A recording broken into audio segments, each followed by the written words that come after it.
Praise the Lord. கர்த்தருடைய பரிசுத்த நாமம் மகிமைப்படுவதாக. இன்றைய தியானம் யோபுவுடைய சரித்திரம் 1ஆம் அதிகாரத்திலிருந்து 4ஆம் அதிகாரம் வரை. இந்த நாள் தியானத்திற்கான தலைப்பு இழப்புகளை கையாளுவது எப்படி. இந்த யோபுவின் புஸ்தகத்தில் யோபு என்று சொல்லக்கூடிய ஒரு மனிதனுடைய வாழ்க்கையில் நடந்த ஒரு சில முக்கியமான காரியங்களை நாம் பார்க்கலாம். இந்த யோபு யார், எப்படிப்பட்டவன் என்பதை நாம் முதல் அதிகாரம் முதல் 3 வசனங்களில் வாசிக்க முடியும்.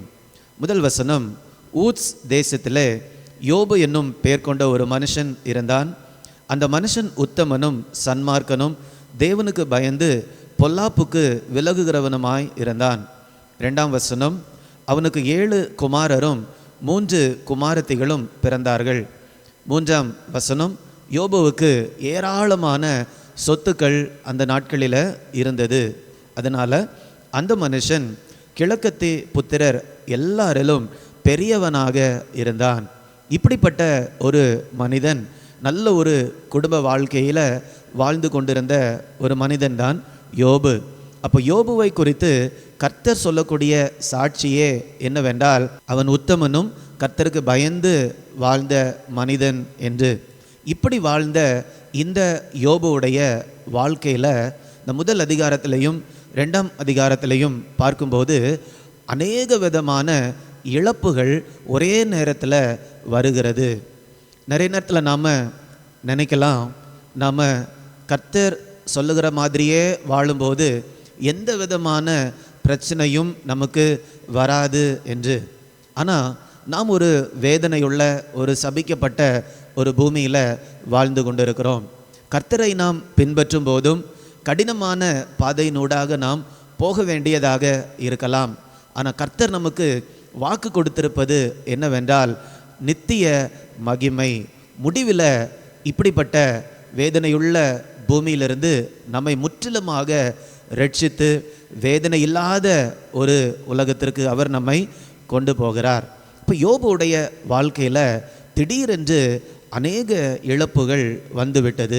அவர் ஒரே நாளில் தன்னுடைய எல்லா சொத்தையும் இழக்கிறார். ஆடுகள், ஒட்டகங்கள், ஏர்மாடு, கழுதைகள், இவைகள் எல்லாவற்றையும் ஒரே நாளில் இழக்கிறார்.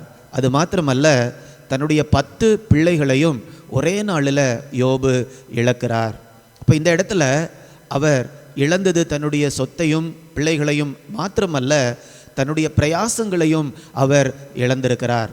இத்தனை ஆண்டுகளாக நேர்மையாக உழைத்து சம்பாதித்த சம்பாத்தியங்களை அவர் இழந்திருக்கிறார். அது மாத்திரமல்ல, பிள்ளைகளுடைய வாழ்க்கையிலும் யோபு அதிக பிரயாசப்பட்டிருக்கிறார். முதல் அதிகாரம் 5ஆம் வசனத்தில் நாம் வாசிக்கும்போது, ஒவ்வொரு குடும்ப விருந்து முடிந்தவுடனும் யோபு இப்படியாக தன்னுடைய பிள்ளைகளுக்காக அதிகாலமே எழுந்து சர்வாங்க தகன பலிகளை செலுத்தி வந்தார். என்னுடைய பிள்ளைங்க தங்களுடைய இருதயத்தில் பாவம் செஞ்சிருந்தாங்கன்னா அந்த பாவம் நிவர்த்தியாக வேண்டும் என்று இப்படி ஒரு தரிசனத்தோடு யோபு தன்னுடைய பிள்ளைகளை வளர்த்து வந்தார். அப்படி பிரயாசப்பட்டு வளர்த்து வந்த பிள்ளைகளை ஒரே நேரத்தில் அவர் இழக்கிறார்.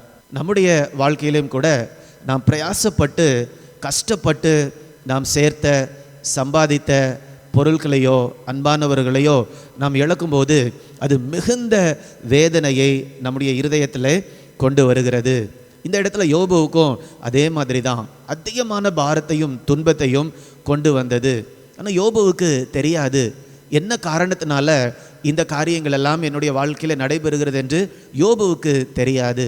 ஆனால் இன்றைக்கி நாம் அந்த காரியங்களை வேதத்தில் வாசிக்க முடியும். 1ஆம் அதிகாரம் 8ஆம் வசனத்திலிருந்து 12ஆம் வசனம் வரைக்கும் நாம் வாசிக்கும்போது கர்த்தர் சாத்தானோடு ஒரு உரையாடல் செய்கிறதை நாம் பார்க்கிறோம். கர்த்தரே யோபுவை குறித்து சாட்சி சொல்லுகிறார், அவன் உத்தமன், என்னை பின்பற்றுகிறவன் என்று. அந்த இடத்துல சாத்தான் கர்த்தரிடத்தில் அனுமதி கேட்டு யோபுவை சோதிக்கிறான். அதனால தான் இந்த கஷ்டங்கள் எல்லாம் யோபுவுக்கு நேரிட்டது. ஆனால் அது யோபுவுக்கு தெரியாது.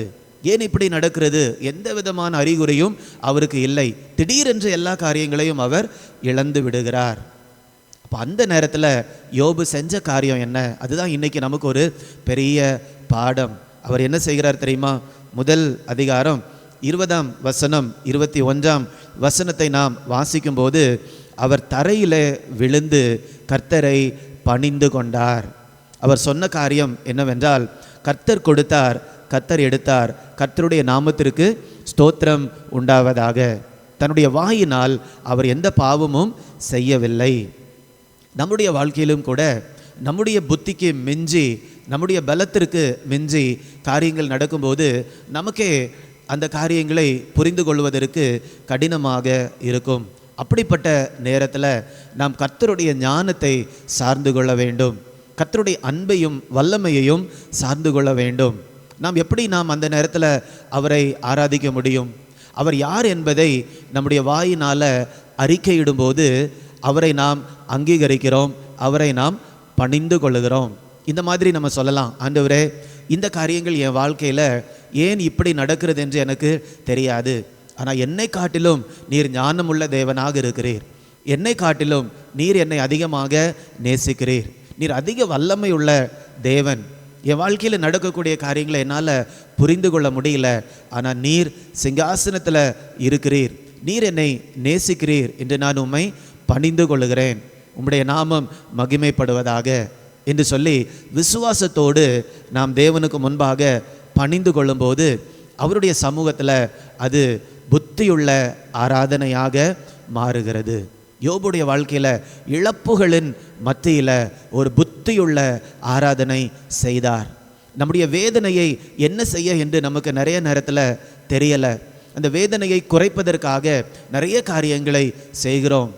ஆனால் யோபு அந்த வேதனையோடு கூட கர்த்தரை ஆராதிக்கும்போது அது ஆண்டவருக்கு முன்பதாக நல்ல ஒரு ஆராதனையாக மாறினது.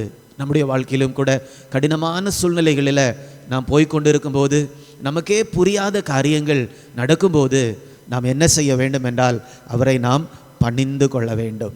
அப்படிப்பட்ட தேவனை நாம் நோக்கி பார்க்கலாமா? அன்பின் ஆண்டவரே, நீர் எங்களை ஒவ்வொருவரையும் நேசிக்கிறீர். நாங்கள் எங்களை நேசிப்பதை காட்டிலும் நீர் எங்களை நேசிக்கிறீர். உம்முடைய கண்களுக்கு மறைவாக எதுவுமே இந்த பூமியில் நடக்க முடியாது. எங்கள் வாழ்க்கையில் நடக்கக்கூடிய அத்தனை காரியங்களும் உமக்கு தெரியும். ஏன் நடக்கிறது என்பது உமக்கு தெரியும். உம்முடைய ஞானம் பெரியது, உம்முடைய புத்தி பெரியது. உம்மை மாத்திரம் நாங்கள் சார்ந்து கொள்ளுகிறோம் அப்பா. எங்களுடைய எல்லா சூழ்நிலையிலும் நாங்கள் உம்மை மாத்திரமே நோக்கி பார்க்கிறோம். எந்த சூழ்நிலையிலும் உமக்கு விரோதமாக நாங்கள் பாவம் செய்யாதபடிக்கு உம்மை பணிந்து ஆராதிக்க மாத்திரம் நீர் எங்களுக்கு கிருபை தரும்படியாய் ஜெபிக்கிறேன். எங்கள் ஒவ்வொருவருக்கும் அந்த கிருபையை தரும்படியாய் ஜெபிக்கிறேன். மீட்பர் இயேசுவின் மூலம் கேட்கிறேன், ஜீவனுள்ள நல்ல பிதாவே. ஆமேன், ஆமேன். God bless you. God bless you.